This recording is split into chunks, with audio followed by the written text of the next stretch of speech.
Ya que ustedes traen su cubrebocas, yo me quito el mío, porque si no, no me oyen. Quiero agradecer muy cumplidamente la invitación a los organizadores del evento. Y bueno, yo platicaba con el doctor Cruz y le decía, no sé de qué voy a hablar. No sé de qué voy a hablar. Entonces, espero que lo que yo les muestre sea de utilidad.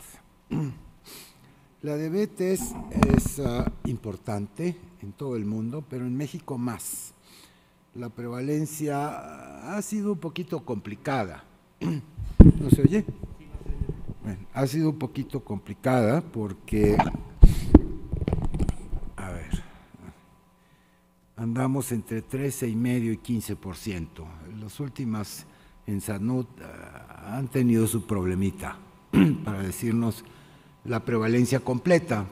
La que siempre nos dicen inicialmente es la prevalencia de los casos previamente diagnosticados, pero anda entre 13 y 15%.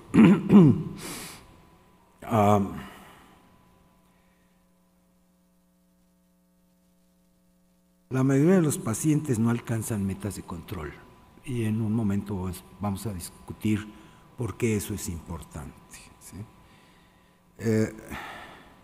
20% de los pacientes que acuden a medicina familiar, al primer nivel, a la medicina de atención primaria, ya tienen una complicación detectable clínicamente, lo cual es gravísimo. Casi 20% de todas las consultas que da el Instituto Mexicano del Seguro Social tienen que ver con un diabético. No todas se codifican como diabetes. El problema es que como es una enfermedad crónica, si se torció el pie, pues le tienen que ver el azúcar. Si le dio COVID, le tienen que ver el azúcar y le tienen que recetar sus pastillas. Es la primera causa de pérdida de años de vida saludable y la primera causa de pensión por invalidez. Es un dineral, ¿sí? Antes de COVID era la segunda causa de muerte, probablemente ahora es la tercera, ¿sí? Y bueno, la letalidad y la mortalidad por diabetes se asocian con el control de la glucosa y sus comorbilidades. Eso ya lo sabemos todos desde hace casi 3 décadas. Ya no hay cómo ignorarlo. Y ha sido muy difícil lograr ese control. Algunos países ya están logrando tasas de un poco más de 50% de pacientes en control. En el mundo, más o menos es el 40%. ¿Sí?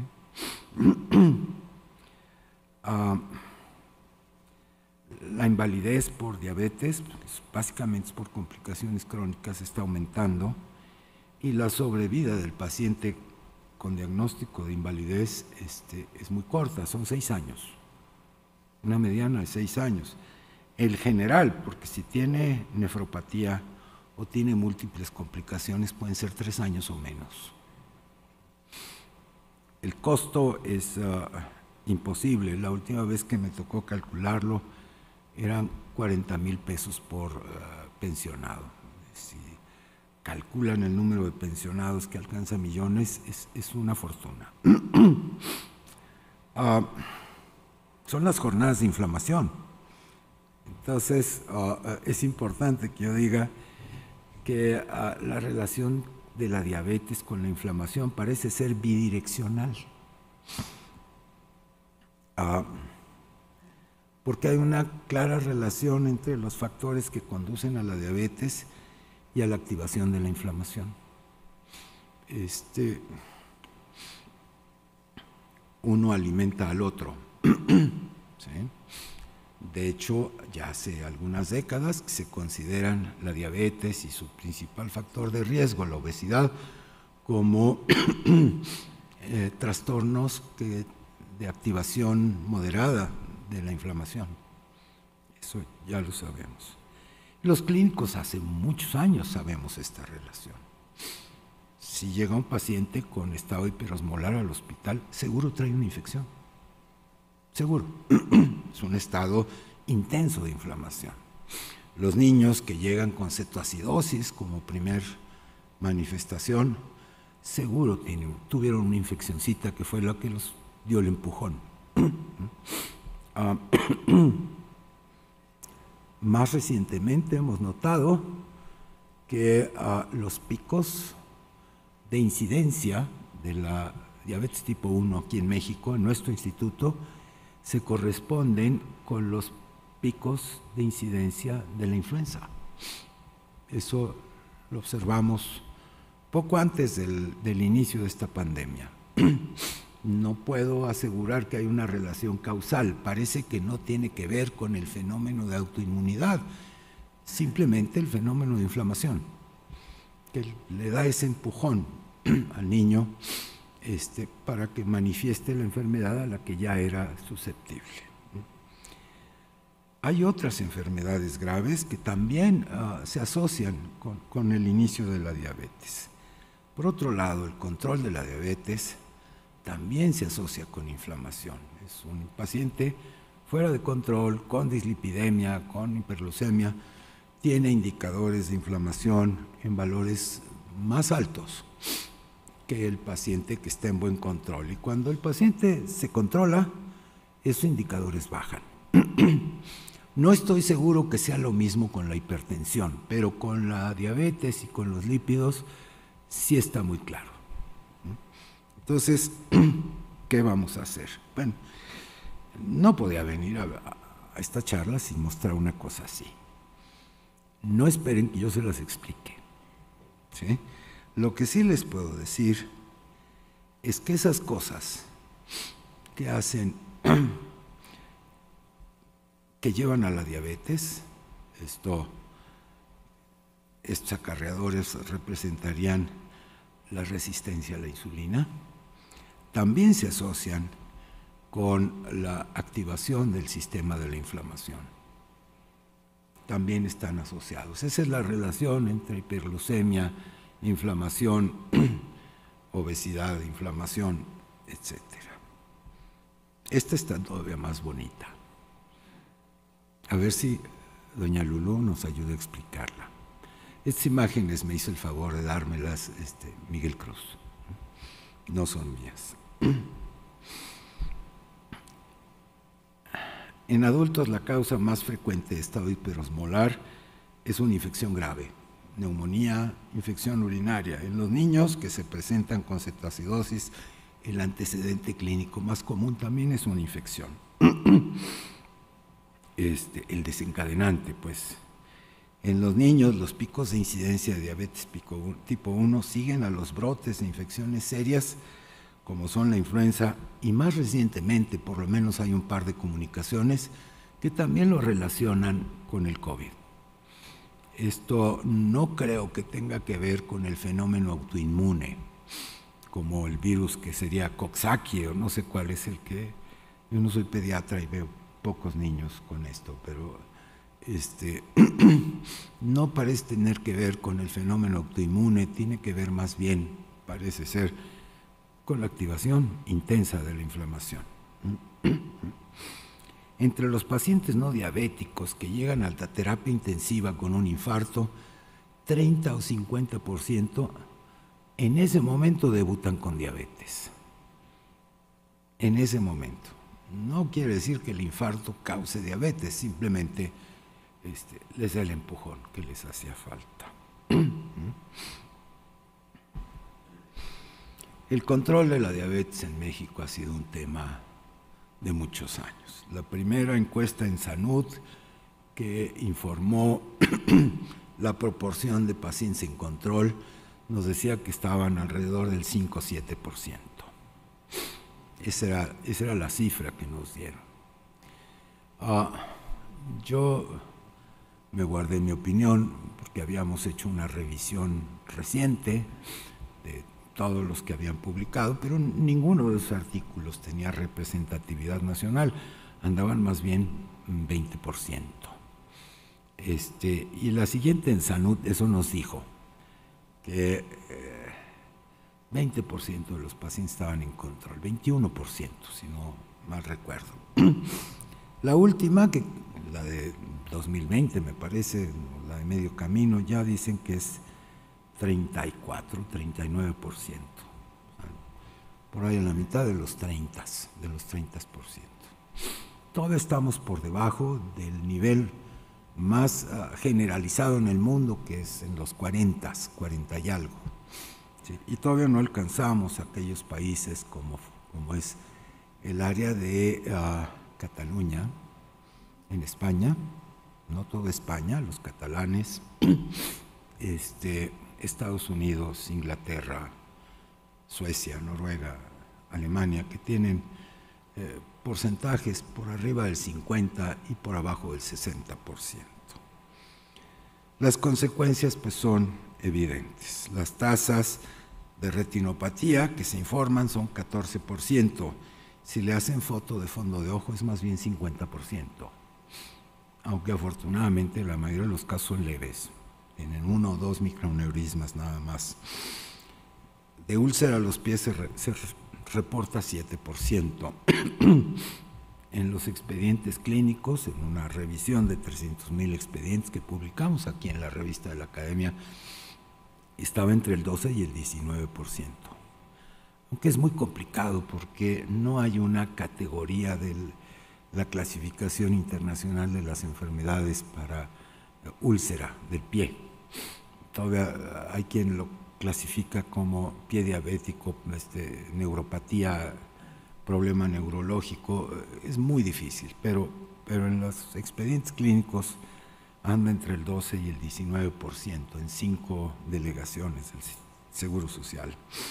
Y la nefropatía se informa en proporciones variables, pero si le hacen al paciente microalbuminuria y depuración de creatinina, seguro excede 30%,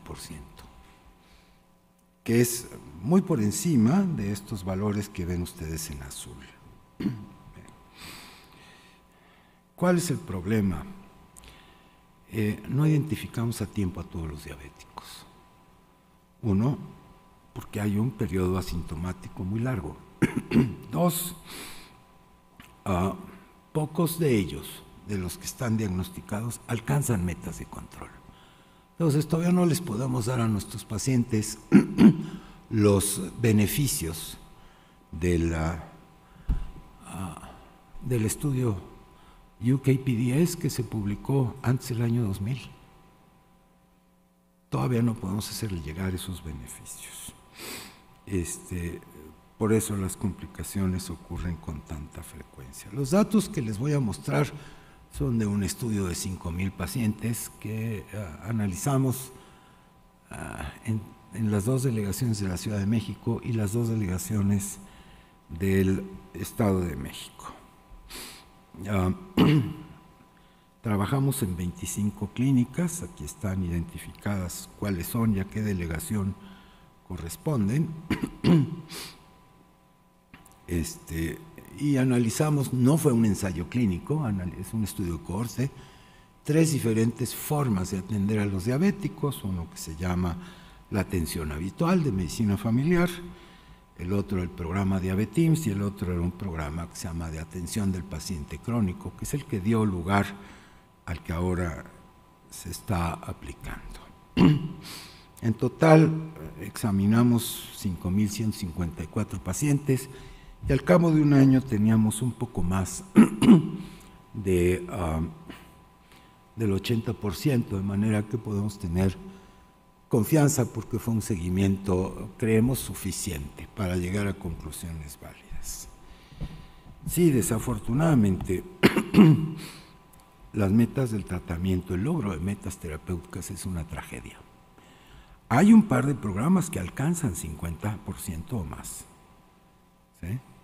El programa de Diabetims y el de los pacientes crónicos que terminaron su curso. Eso sí, para el control de la glucosa. Esto es hemoglobina glicada, aquí dice 7, menos de 7, pero es igual o menor de 7%. En la presión arterial, curiosamente, no tenemos problema. Usamos valor que entonces se proponía de 140-90, parece que la gente quiere regresar al 135-80, pues de todos modos estamos arriba del 80% de pacientes en control. Parece que nuestros compañeros de medicina familiar ahí sí le saben, ahí no les da miedo. Curiosamente, de los atención del paciente crónico fue el que más pacientes rescató de los que tienen descontrol extremo, los que están arriba del 9% de hemoglobina glicada, es en quienes más bajó. Y se logró un buen número de pacientes, 15%, aunque no llegaran al 7%, sí dejaban esa condición de descontrol extremo. Lo que es una tragedia es que en ningún caso llegamos a 10% de pacientes que estén en metas de colesterol LDL. En ningún caso. Ahora sabemos por qué la primera causa de muerte en México, antes del COVID, era el infarto. ¿Sí? Ahora lo sabemos. ¿Cómo es que ocurrió eso? Pues los pacientes del programa de pacientes crónicos bajaron más de peso y lo sostuvieron. ¿Cómo lo hicieron? Bueno, estaban físicamente más activos. A los 6 y a los 6 meses, ¿sí? Estaban más activos, había menos pacientes sedentarios, completamente sedentarios. Uy, ¿qué ocurrió en el tiempo? Bueno, el de pacientes crónicos fue el que logró el mayor porcentaje de reducción de peso. Casi 30% de ellos, una pérdida de peso de al menos 5%. Y los hubo con 10% o más. ¿Sí? Sí, aquí Leti Valdés me hizo favor de ponerlo muy gráfico. En los otros programas los porcentajes fueron menores. Lo que sí les puedo decir es que el que logró bajar de peso al año, por lo menos la mitad lo sostuvo. Lo cual quiere decir que en esto estamos haciendo algo bien.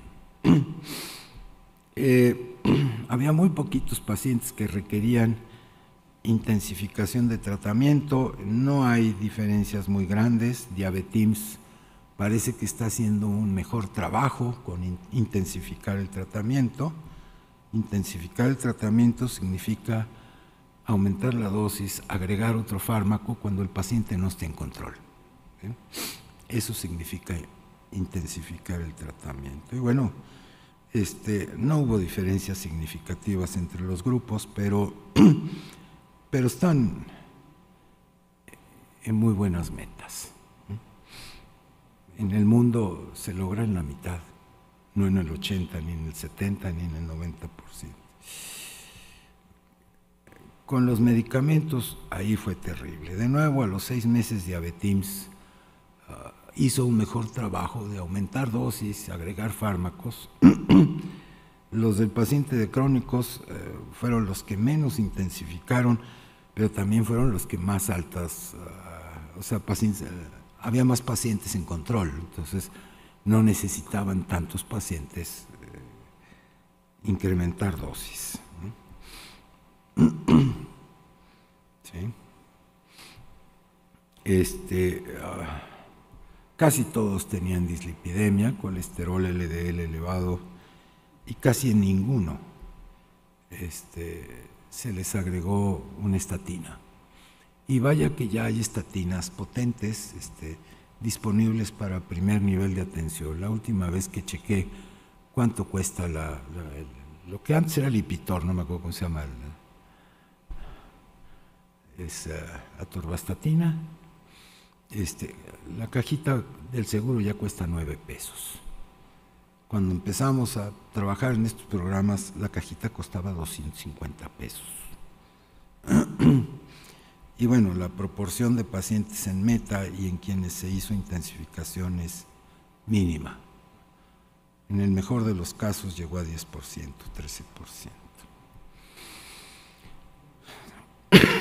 Había también muy poquitos pacientes con microalbuminuria y que no estaban tomando un medicamento como inhibidor de la ECA o ARA2, y bueno, tampoco hubo diferencias en quienes se intensificaron o se les agregó, pero eran muy poquitos.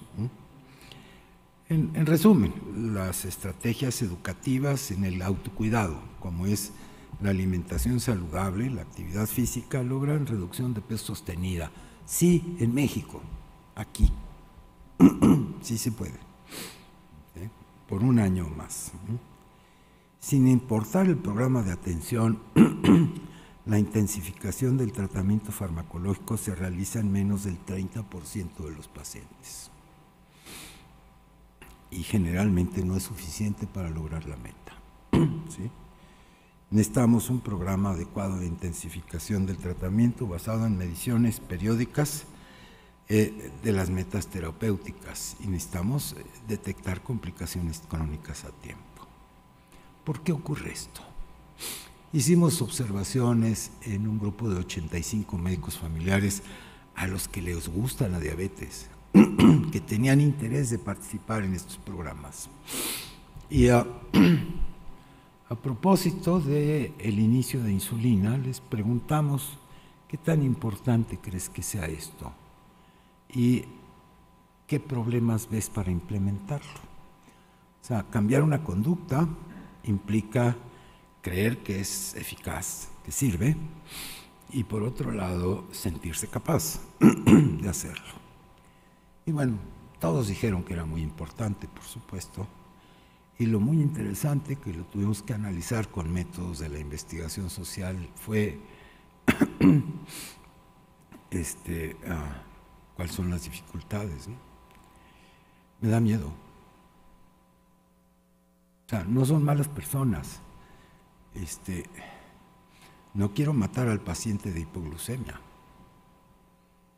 Me siento inseguro para comunicarle cosas al paciente y que me haga caso. ¿Sí? Esas eran las razones más importantes.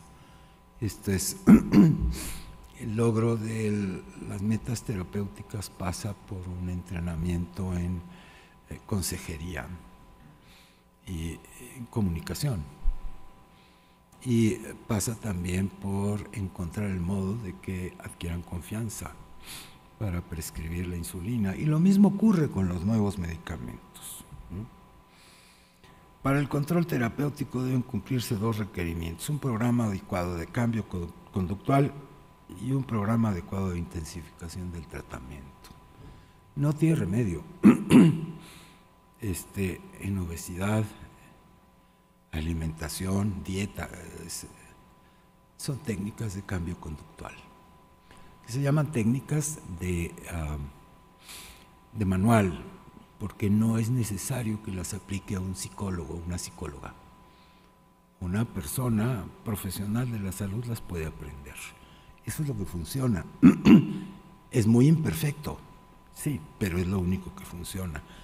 Darles cursos y decirles dónde está el páncreas y que produce insulina no les sirve para nada. No les interesa. Primero tenemos que convencerlos. Y ya hay programas que funcionan. No solo lo que yo les muestro, que es nuestra segunda experiencia, también los hay en Guadalajara, Tijuana y en otros lados. Más de una gente lo ha intentado y lo ha logrado. El problema es que en esta administración se incluyeron muchas nuevas claves de medicamentos que no teníamos disponibles para el médico familiar. Ahora va a haber GLPs, DPP4, SGLT2, un montón de cosas, ya en las instituciones públicas. Yo participé en el grupo que los seleccionó. No quiere decir que me preguntaron qué debían poner, pero se discutió, ¿sí? y nuestros compañeros tienen que aprender a usarlos. Se ha logrado desarrollar programas en México, o por lo menos en nuestra institución, en donde aumenta la proporción de pacientes que alcanzan metas por arriba del 50%. ¿Sí? Tenemos un programa de cambio conductual que funciona. Conocemos los patrones de alimentación que se asocian con control de la glucosa y menos complicaciones. Ojo, no es dieta, son patrones, o sea, medicamentos que se asocian, alimentos que se asocian con. ¿Sí? El principal problema en la clínica sigue siendo el bajo logro de metas terapéuticas. Si no logramos metas terapéuticas, no controlamos la inflamación. Todavía no conozco un antiinflamatorio que baje el azúcar. No lo hay. Conozco un artículo y no se los pude traer, porque es muy viejito, a lo mejor no lo tengo en la computadora, sino en las fotocopias. En la época en la que la artritis reumatoide se trataba con 3 a 5 gramos de aspirina al día, alguien publicó que esos pacientes que tenían dosis altas, les daba tinnitus, ¿no?, de aspirina, tenían el azúcar un poquito más baja. Pero eso no logra metas terapéuticas. Todavía no hay un antiinflamatorio que controle el azúcar, la presión o la obesidad. ¿Sí? Bueno, ya el doctor Cruz les va a hablar que conocemos genes de susceptibilidad específicos para nuestro país, inclusive polimorfismos que determinan menor respuesta a la metformina. Estoy en lo correcto, ¿verdad, Miguel? Creo que sí. Y bueno, todo esto nos ha interesado por muchos años. ¿Sí? Después de este trabajo de inercia en el tratamiento con insulina, o sea, ¿por qué no le das insulina al paciente? Hicimos otro que se quedó cortito, se quedó chiquito. Ahí les preguntamos conocimientos y actitudes y luego les pusimos casos clínicos como prueba. Sí, el endocrinólogo, el internista, sabe más que el médico familiar. Eso no nos debe apenar ni nos debe sorprender. Es su trabajo saber eso. Es su trabajo saber más. Tampoco sacaban 10, andaban por ahí en el 8. Y el médico familiar andaba en el 60 y tantos. O sea, no están reprobados. El problema son más bien las actitudes, el temor. No aventarse, tener miedo. ¿Sí? Para este estudio pues tuvimos que desarrollar nuestro sistema electrónico de registro, porque teníamos que comunicarnos con muchas clínicas al mismo tiempo, y bueno, detectamos complicaciones con foto de retina, y usamos un montón de cosas electrónicas. Usamos estos métodos de detección que son conocidos de todos ustedes. No es necesario que el HPLC se mida siempre con columnas, hay métodos más baratos como es el de anticuerpos, pero es importante que se detecte a tiempo en medicina familiar. ¿Sí? Y yo voy a terminar con esta reflexión. La diabetes es una enfermedad crónica, ¿sí? Y las enfermedades crónicas tienen diferencias fundamentales con la enfermedad aguda. La enfermedad aguda dura poquito. Si a alguien le da COVID, en 5 días ya están trabajando otra vez. Ahora, al principio no, pero también se resolvían unos días. ¿Sí? También se resolvían unos días. La diabetes es para siempre. Todos los casos incidentes se convierten en casos prevalentes. Todos. La comorbilidad es rara en las enfermedades agudas y es muy alta. Casi todos los diabéticos tienen alguna comorbilidad. Es muy raro que el enfermo de un trastorno agudo requiera otros tratamientos además del que requiere para su enfermedad aguda, y casi siempre los diabéticos necesitan otra cosa: la presión, el azúcar, el colesterol, cuando menos, y otros que ustedes no se imaginan, los antiácidos. Y como la diabetes a cierta edad, también los antiinflamatorios, porque ya nos duelen las bisagras. ¿Sí? Los procedimientos que se hacen en enfermedad aguda son pocos. Las más de las veces la consulta basta, sin más pruebas. Pero en la enfermedad crónica es permanente. Muchos. Hemoglobina glicada, LDL, presión arterial, fotorretina, todas esas cosas. Los logros y las consecuencias son definitivos en la enfermedad aguda. Se curó, se muere, pero rápido. En la enfermedad crónica solo son parciales y además temporales. El paciente que hoy está controlado, el año que entra probablemente ya no lo está si yo lo dejo con el mismo tratamiento a la misma dosis. Tengo que estar haciendo cambios permanentes. En la enfermedad aguda pueden necesitar exámenes una vez o dos. En la enfermedad crónica es permanente, periódico, cada cierto tiempo. La educación del paciente en la enfermedad aguda es una vez. La enfermedad crónica es permanente también. ¿Sí? En la enfermedad aguda no hay cambios en el tiempo. El único cambio es que se cura o se muere. ¿Sí? Mientras que en la enfermedad crónica es permanente. Siempre está cambiando. ¿Sí? Nunca es necesario, casi nunca es necesario intensificar el tratamiento en una enfermedad aguda, y en la enfermedad crónica es una necesidad permanente. Esto es, la diabetes no se puede ver como una sucesión de consultas, como si fuera un catarro cada mes. La diabetes se tiene que atender de manera ordenada y programada. No es cierto que nos da tiempo de revisar los pies todas las consultas. En la medicina institucional se tiene un tiempo fijo por consulta, y si no se cumple con eso, la auditoría de la Federación nos llama la atención porque no cumplimos metas de eficiencia. Pero sí se puede programar en qué fechas voy a hacer qué exámenes. De manera que en una consulta le reviso los pies, en otra le reviso los ojos. No necesito hacerlo más de una vez al año. Si el paciente no tiene quejas, tengo que trabajar con sistema, tengo que trabajar de manera ordenada y programada.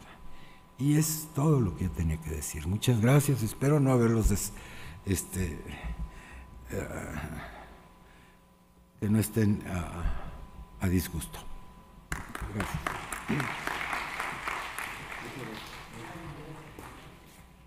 Muchas gracias al doctor Wachters, que nos ha platicado acerca de los aspectos epidemiológicos de la diabetes.